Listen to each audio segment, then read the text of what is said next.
Mais uma entrevista especial dos 60 Minutos. A gente vai falar sobre pontes, mas não pontes reais, pontes concretas, pontes simbólicas.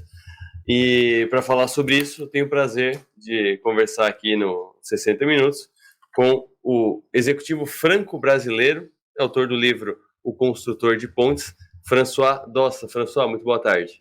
Boa tarde, Arthur. Tudo bem? Tudo certo. Tu já passou por empresas como a Nissan, como a Jaguar Land Rover, Tata Consulting também. De onde veio a ideia, que tipo de experiências tu teve nessas passagens, que foram a primeira pedra desse livro do Construtor de Pontes? Então, a ideia veio, Arthur, de uma carreira longa. Trabalhei em banco de investimento durante 20 anos, depois entrei para a indústria automobilística, onde eu trabalhei um pouquinho mais de 10 anos, e agora numa empresa de tecnologia, que é a TCS. E muitas experiências também em países diferentes. Eu tive a oportunidade de trabalhar nos Estados Unidos, no Japão, na França, na Inglaterra, no Brasil, de viajar muito à Índia, outros países, e isso me deu uma visão de diversidade que existe nesse mundo e que deve existir uma maneira de administrar as empresas que leve em consideração tudo que eu aprendi nessas diversas experiências. Então, o livro ele nasceu disso, né? De ter visto tanta coisa em tantos países diferentes e de pensar, olha, com isso tudo que eu vivi, será que eu entendi alguma coisa que poderia ajudar algumas pessoas a administrar melhor as empresas ou, dentro das empresas, se administrar melhor? E como é que são essas pontes que tu fala no livro? Qual que é o conceito por trás delas? Olha, na verdade, eu me dei conta, né, depois de 40 anos de experiência profissional, que eu gosto de construir pontes, mas, como você falou, são pontes virtuais, entre pessoas ou países que não necessariamente se conversaria, né? Então, construir esse ponte, por exemplo, entre países, entre o Sul e o Norte, né? Estados Unidos, Europa, Brasil e Índia. Aí tem ponte que são interessantes de se olhar. Aí também tem ponte entre rico e pobre. Eu trabalhei muito, por exemplo, com grandes empresários, mas também eu tenho uma atuação muito forte em comunidades e favelas, onde eu acho que a empresa tem uma responsabilidade social, e estabelecer essa ponte entre o rico e o pobre, eu acho que é muito importante. Aí eu sou gay, então eu acho que construir uma ponte entre heterossexual e homossexual também é uma coisa importante, inclusive no ambiente de trabalho, pontes entre gerações, que normalmente não se falam muito, e onde eu acho que o mais experiente ele tem muito que ensinar para o mais jovem, mas o mais jovem também tem muito a ensinar. Então, construir essas pontes, etc, etc. Então, foram muitas pontes, Arthur, que eu tentei construir durante a minha carreira e a minha vida. Tu citou pontes de pessoas diferentes, lugares diferentes, estilos diferentes, e quando acontece esse tipo de comunicação, a gente está falando de dois backgrounds diferentes, né? Cada um tem as suas experiências, então pode acontecer muito ruído. A visão de mundo é muito diferente. Como é que faz para alinhar a visão de mundo? Para, na hora que cada um for trazendo o seu pedaço da ponte, não acontecer de um lugar não encaixar no outro? Então, eu vou te dizer, isso começa... e, na verdade, o livro ele mostra um método de como construir essas pontes. Então, o que você está falando são as duas primeiras etapas de 8 que eu vou mencionar. Primeira, para que isso que você falou não aconteça, é importante você, Arthur, eu, François, a gente se conhecer muito bem e gostar de quem a gente é. Isso é fundamental. Eu, por exemplo, eu cheguei a gostar de mim muito tarde na minha vida. Por quê? Porque eu era gay, porque não era o script do meu pai, da minha mãe, e eu achava, então, que eu, sei lá, eu decepcionei eles e tal, então não gostava de mim. Tanto é que eu não falava na empresa, nas empresas que eu trabalhei, que eu era gay. Eu inventava, namoradas, enfim. Até o dia que eu tinha 38 anos, foi no Brasil, era presidente de um banco francês aqui, eu falei para toda a minha equipe de direção, falei, olha, tem boatos falando que eu sou gay, eu sou, a partir de agora, se eu ouvir qualquer ruído, é rua, porque eu não vou tolerar isso. Então, comecei a me aceitar, a gostar de mim. É assim que você pode começar a fazer ponte. A segunda coisa importante é de aprender a gostar do outro, daquele que está do outro lado da ponte. Isso também é muito difícil, Arthur. Normalmente a gente gosta, na empresa em particular, a gente gosta mais das pessoas que são iguais a nós. E não, você tem que olhar aqui com uma curiosidade, com uma vontade real de entender por que ele é diferente, por que ele pensa diferente, por que ela é assim, e gostar dessa diferença. Uma vez que você tem esses dois elementos de autoconhecimento e de gostar de você e de entender e gostar do outro, aí a tua ponte ela vai chegar no mesmo nível e vai dar para construir alguma coisa. E como é que entra a questão, eu falei de conceitos de vida diferentes, mas eu quero dar um passo a mais e pela tua história talvez tu tenha sentido muito isso, a questão do preconceito, porque daí não é só visões diferentes, existem barreiras, existem resistências. Como é que entra na análise da construção de pontes a questão do preconceito? Olha, Arthur, você está corretíssimo. O preconceito existe, e as pessoas me falam, não, mas melhorou muito, tal. Eu vou te dizer que eu acho que não. Eu acho que o preconceito continua. Então, e é por isso que nas empresas eu sou a favor de uma política de cotas, porque senão nunca vai melhorar. Eu vou te dar um exemplo. Eu cheguei na presidência da Nissan, eu assumi um time só, na diretoria só homens. Aí eu falei, eu vou ter a metade de diretoras. E então foi uma política de cota. Aí eu tive uma diretora financeira, diretor de recursos humanos, de relação com o governo e de pós-venda. E eu acho que foi o único jeito, porque o preconceito continua. Vou te dar um exemplo que às vezes esse preconceito ele não é nem consciente. Te dou um exemplo.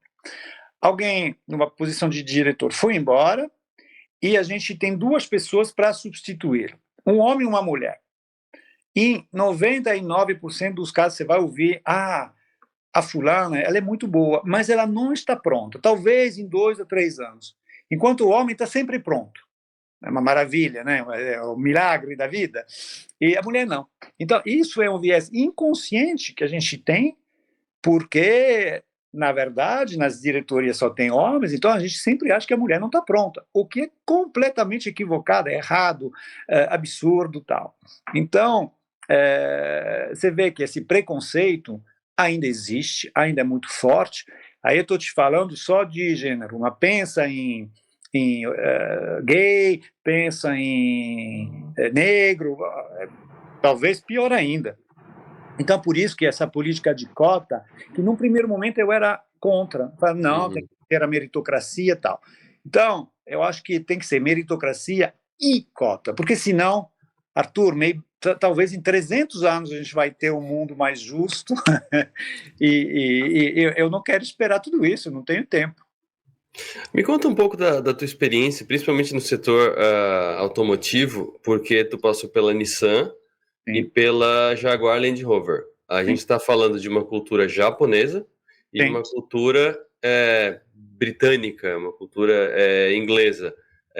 Quais são as diferenças? O que tu notou mais de diferente da cultura de uma para outra?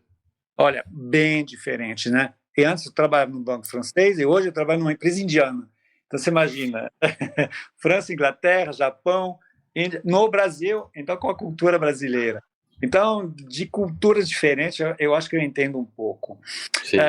Cultura japonesa, ela, para eu que sou de nascimento europeu, ela me lembra muito uma cultura alemã. É uma cultura de disciplina, de muita ordem, de responsabilidade, de seriedade, uma organização que funciona realmente muito, muito bem, mas que não tem nenhuma Sabe, se alguma coisa foge do plano, aí o japonês fica perdido, porque isso não estava no script, ele não sabe o que fazer. O alemão é um pouco assim, mas é muito, em termos de eficácia, vou te dar o exemplo.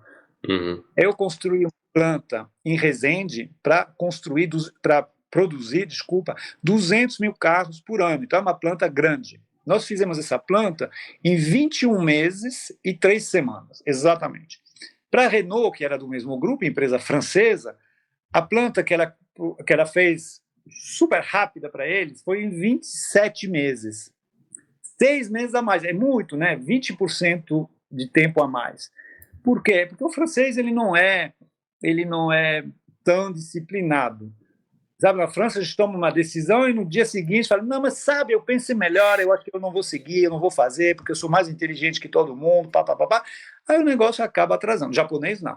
Ele vai, taca, taca, taca, taca, é muito, muito organizado. O inglês, ele fica um pouco entre os dois, ele finge que é organizado, mas na verdade ele não é. Então, para mim, francês, do meu lado, francês foi uma experiência um pouco difícil. Sabe que França e Inglaterra a gente tem uma rixa. Sim. É Brasil e Argentina, né? É meio Brasil e Argentina, né? Isso, exatamente. Mas eu entendi por quê. Porque realmente a gente pensa de uma forma diferente. Mas olha só, isso que eu queria te dizer. Eu aprendi a gostar do japonês, a gostar do inglês, a gostar do indiano, a gostar do brasileiro, a gostar do francês. E realmente, se você for pensar agora, cada país, cada cultura, ela tem uma coisa de muito bom. E se você vai juntar o que o japonês tem de bom, mas o francês, um pouco de inglês, muito brasileiro, aí que você cria uma cultura de empresa que pode ser muito diferente. Hoje em dia, eu tenho uma convicção, Arthur, é que as empresas têm que ser realmente diversas e inclusivas. Então, eu vou muito na contramão do que está acontecendo agora nos Estados Unidos, onde a gente fala que a energia tem que ser masculina e a gente não gosta do que é diferente, os estrangeiros têm que voltar para a terra deles. Tá? Eu não acho isso, eu acho o contrário. Mas é um pouco comprovado que as empresas mais diversas são as mais rentáveis no mundo. Eu vi muito estudo a respeito e é realmente o que eu acredito. Tendo tido, né, essas experiências em todos esses países, em cada cultura tem coisa muito boa, como tem coisas que não são tão boas. Se você conseguir fazer a síntese de tudo que tem de bom à direita, à esquerda, do meio, do centro lá, aí que você vai ter uma empresa realmente muito boa. Mas para isso, de novo, eu volto no meu ponto, você tem que gostar do outro. E a coisa mais fácil de fazer, Arthur, é de não gostar. Falar, eu detesto alemão, eu detesto japonês, eu detesto... Não sei. Gente, não. Só porque ele é diferente, você não gosta dele? Não. Aprenda a gostar. Seja curioso. Pergunte para ele, mas por que você está falando isso? De onde que vem isso? E você vai ver que às vezes você vai pensar, poxa, mas eu não tinha visto desse ponto de vista. E é super interessante. E aí te faz evoluir e te tornar uma pessoa melhor, um líder melhor. Mas eu acho que é assim, com essa curiosidade que pouca gente tem, na verdade, né? Exato. Ainda aproveitando essa passagem pelo setor automotivo, eu queria ouvir de como é que tu vê o futuro dos motores de carros. O futuro é a combustão, o futuro é elétrico ou o futuro é híbrido? Olha, o futuro, uma coisa, eu sei que ele não é a combustão. Isso é certeza, porque olha o planeta, olha as emissões de CO2, olha os desastres ecológicos que estão acontecendo. Então, combustão não pode ser. Tanto é que todas as montadoras do mundo inteiro fizeram investimentos pesados em carro elétrico. Essa tecnologia é com bateria. Se a tua matriz energética for limpa, o carro elétrico é uma solução maravilhosa, que ele é zero emission, ele não tem emissão. E para o Brasil é bom, porque o Brasil ele tem muita vantagem, né? Porque ele tem uma energia limpa, mas também tem etanol, você pode fazer carro etanol, enfim, muito bom. Eu acho que o futuro não é 100% elétrico. Isso eu acredito que não vai ser. Eu acho que vai ser muito mais um híbrido, mas com a força do elétrico maior do que da combustão. Então, eu acho que a gente tende a uma coisa muito mais elétrica, mas sem ver desaparecer, né, totalmente o carro a combustão.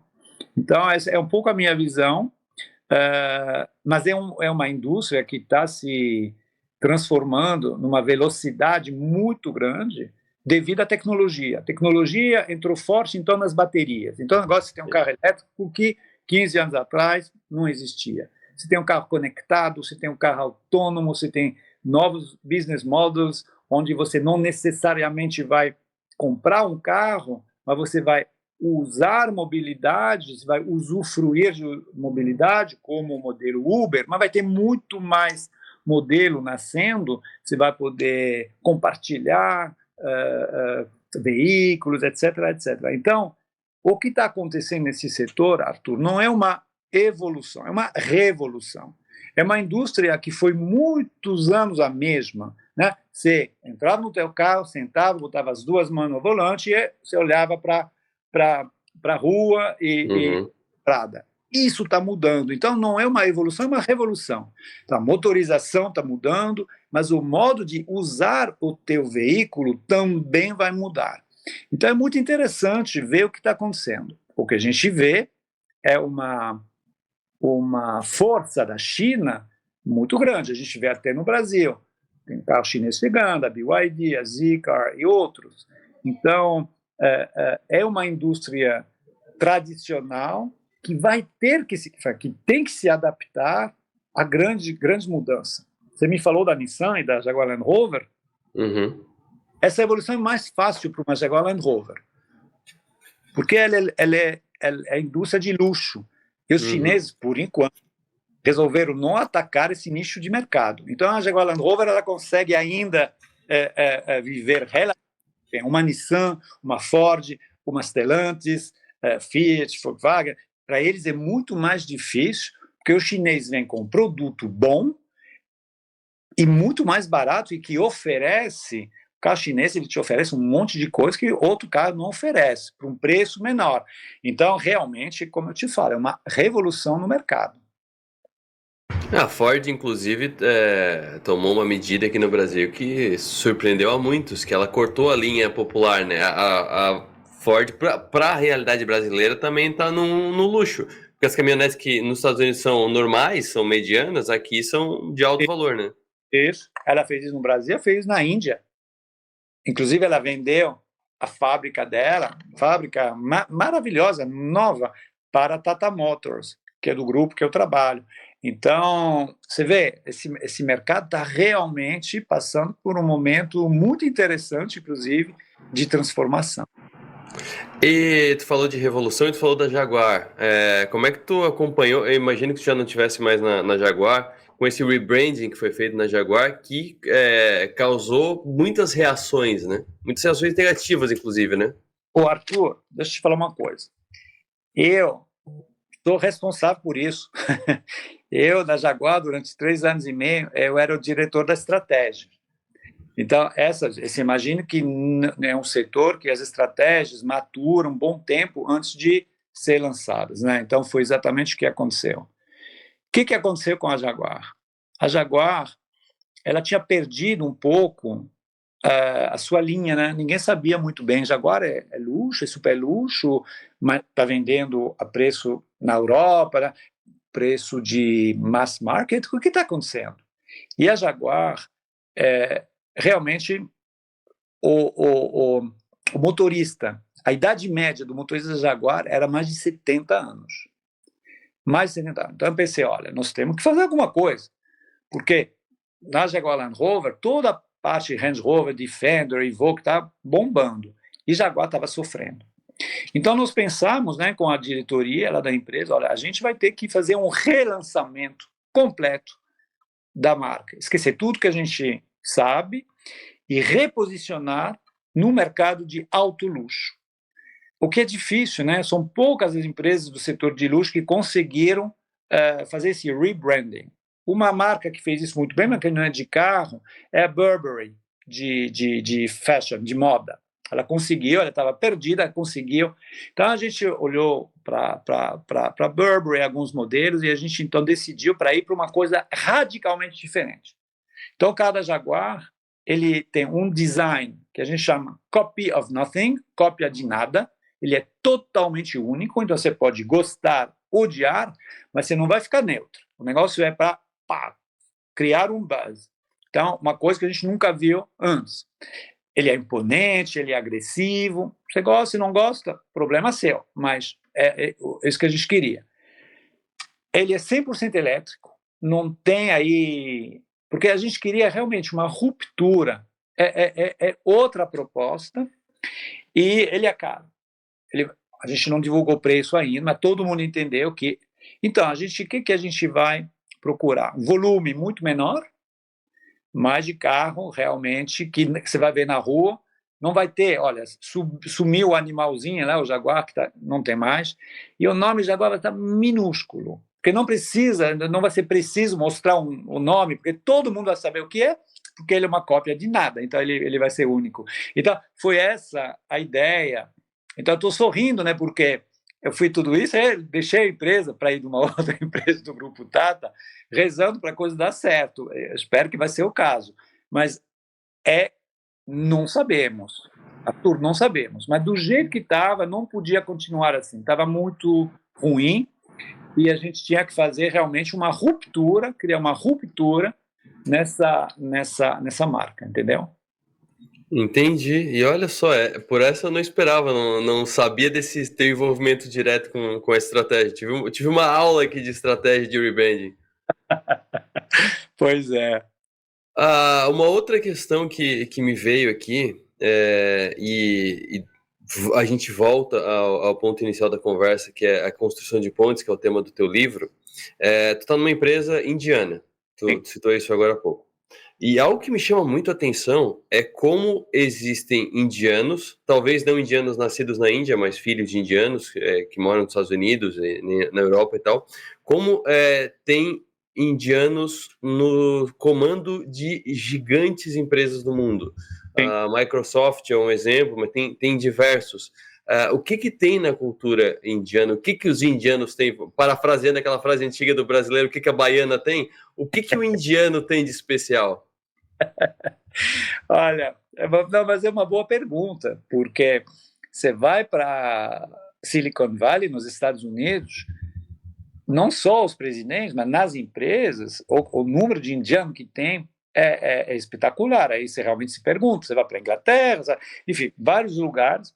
Bom, em primeiro lugar, Arthur, tem 1,4 bilhão de indianos. Então a chance de cruzar um ou dois é maior do que brasileiro, né, que a gente é 200 e poucos milhões. Essa é a primeira coisa. A segunda coisa mais séria é que a Índia investiu pesado em educação. E o que ela fez? Ela viu, ok, a China se tornou a segunda potência mundial, investindo em manufatura. Né? A China tem planta de tudo, fábrica de tudo. Bom, então esse segmento não vai ser para nós. Eles perceberam que a coisa que ia crescer muito é o software, não o hardware, o software. Aí eles começaram a investir, Arthur, mas pesado nas universidades da Índia todas. E aí todo ano eles conseguem ter 6 milhões de estudantes que se graduam nessa área de software. 6 milhões. Acho que o Brasil são 200 mil. 6 milhões, todo ano. Todo ano, pá, pá. Em 10 anos são 60 milhões de pessoas. Bom, são esses caras que hoje, chegando a 30, 40, 50 anos, estão subindo nas empresas até assumir presidência de grupos americanos. Eu não te falo de grupos indianos, claro que são todos eles. E é isso que eles fizeram. Então, eles pensaram a longo prazo, investiram em software e pensaram nesse segmento que nós vamos ser os melhores do mundo. E realmente está acontecendo.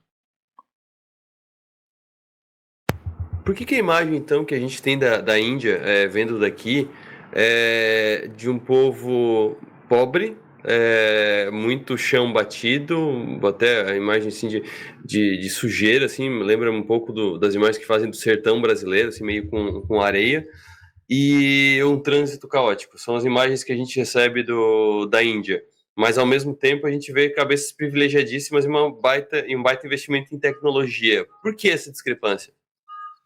Olha só, a Índia ela vem de uma situação de país extremamente pobre, mas continua. Você ainda tem 50% da população indiana que vive no campo. São 700 milhões de pessoas, são 3 Brasis e meio. Então, essa pobreza continua existindo.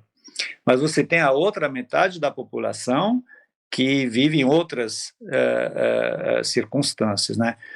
Arthur, só para você pensar, hoje em dia, nesse momento que a gente está falando, a Índia está construindo 17 aeroportos internacionais. Como a gente não tem nenhum no Brasil? Porque eu vi o último que eles inauguraram foi de Bangalore. Olha, mas nem nos Estados Unidos, nem na França, e menos aí na Inglaterra, onde as infraestruturas estão realmente ficando velhas, eu vi coisa igual. Então, a Índia são 2 países num só. Infraestrutura, investimento, gente realmente de software, e gente muito pobre. O caos no trânsito é uma coisa assim de outro mundo, né? É único. Eu gosto, porque gosto de caos, então é bem caótico. Mas, juro para você volta para o Brasil, você acha que você está na Suíça, quando você compara com a Índia. Mas é um país paradoxal, né? Que ao mesmo tempo tem esses 2 elementos. Mas eu acho que eles estão conseguindo levar a economia da Índia para a 3ª posição mundial, acredito eu, depois dos Estados Unidos e Índia, onde eles vão chegar. E a ideia é reduzir a pobreza, enfim, tem um movimento muito grande na Índia para isso acontecer. Esse investimento em educação e em software, eu acho que foi muito feliz. Existe o regime de castas na Índia ainda? Ainda. Existe sim. Para nós, difícil entender, porque a gente não consegue nem ver nenhuma diferença tal, mas para eles sabem muito bem quem é quem e continua. François, muito obrigado pela atenção, por essa aula de vários assuntos. Aprofundamos bastante no setor automotivo, falamos da revolução da Jaguar e também começamos aqui pelo livro O Construtor de Pontes, teu livro. Esse livro já está lançado, já está à venda? Já está à venda nas plataformas, não vou dizer nome, mas já está à venda. Arthur, muito obrigado. Foi um prazer estar com você. Conversei com François Dossa, ele que é executivo franco-brasileiro, autor do livro O Construtor de Pontes, com carreira em gigantes como a Nissan, a Jaguar Land Rover e a TCS. Ganhou notoriedade também como símbolo da representatividade LGBTQIAP+, no ambiente corporativo, o tema que ele falou bastante também. Esse é um resumo da entrevista, se você está pegando agora na rádio. Então, por conta desses temas todos, e cada tema foi muito bem tratado, se você não pegou a entrevista inteira, vá no canal de 60 Minutos, tem um vídeo completo lá. Eu vou pontuar, inclusive, esses assuntos que a gente passou por vários assuntos, eu vou pontuar ali na timeline do vídeo, para você não perder essa oportunidade. Uma aula que eu tive aqui com o François Dossa. Espero que você goste, e daqui a pouco tem mais conteúdo aqui no 60 Minutos, e no canal de 60 Minutos tem muito mais vídeos, entrevistas interessantes, importantes e construtivas para a sua vida. Então, acesse youtube.com/60minutos 1007.